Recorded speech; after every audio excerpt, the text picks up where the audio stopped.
सही। तो अब अब्दुल कादिर मेमन साहब साबिक सदर पाकिस्तान टैक्स बार एसोसिएशन के, वो भी हमें ज्वाइन कर चुके हैं। तो सर अब ये फरमाइएगा कि ये जो 2000 अरब के इजाफी टैक्सेस जमा करने का प्लान हुकूमत ने बनाया, मुमकिन कैसे होगा? ये पहली बार सही तरीके से एग्रीकल्चर को टैक्स नेट में लाया जा रहा है। रिटेल सेक्टर कितना रोल प्ले इसमें कर सकता है?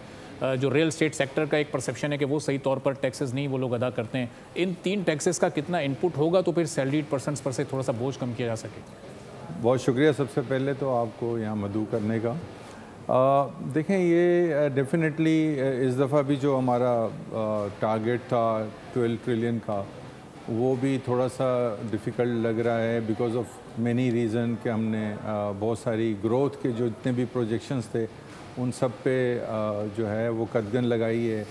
एक हमारी इंपोर्ट्स कुछ कम हुई हैं जिसकी वजह से बैलेंस ऑफ पेमेंट को हमने ठीक करने के लिए, दूसरी तरफ इन्फ्लेशन जो है जो कंप्यूट किया गया था जिसके मुताबिक जो हमारे बजट का, तो उसका इफ़ेक्ट आया है। फिर तीसरा जो है वो हमारा इफ़ेक्ट आया है कि जी हमारी जो हमारे दूसरे PSDP जो है वो इस दफ़ा कम स्पेंड किया गया है जितना बजट था, तो उसके मुताबिक चैलेंजिंग ज़रूर है, लेकिन अपीरेंटली ये लग रहा है कि कोई 600 बिलियन के जो टैक्सेस हैं, नए टैक्सेस जो हैं, वो उन जगह पे लगाए जाएंगे जहाँ पर जो कॉरपोरेट सेक्टर है उनको शायद ना इफ़ेक्ट हो, बट जो कैश इकोनॉमी जो है उसमें उसको इफ़ेक्ट किया जाएगा।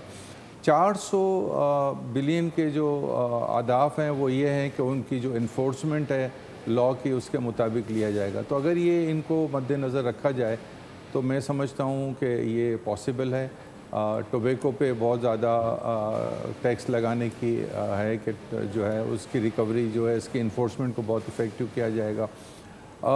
चैलेंजिंग इस डेफिनेटली करंट ईयर भी था, अगला साल भी रहेगा।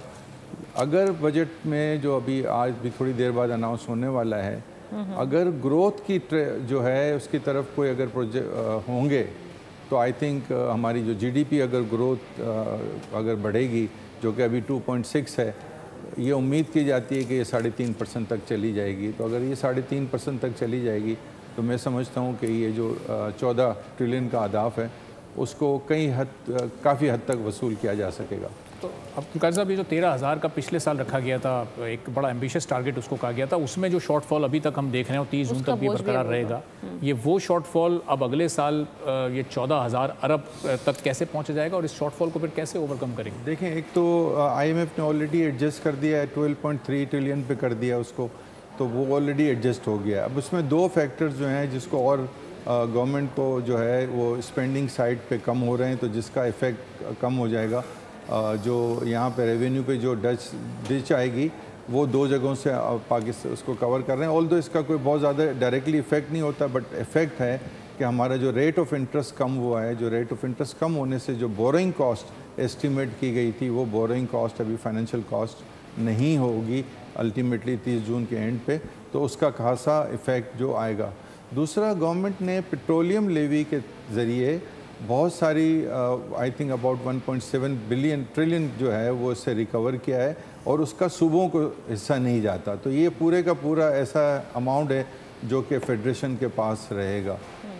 क्योंकि NFC अवार्ड के तहत आप सबको पता है कि NFC अवार्ड के तहत जो है वो तकरीबन कोई 67% जो है वो सूबों को पास होता है, और अपीरेंटली इन फ्यूचर भी कहीं नज़र नहीं आता कि ये NFC अवार्ड कहीं रिवाइज़ होगा। तो ये I think is the biggest area जो कि पेट्रोलियम लेवी पे उसका इफेक्ट नहीं होगा। बिल्कुल ठीक है। सब्सक्राइब करें और बेल दबाएं ताकि कोई खबर रह न जाए।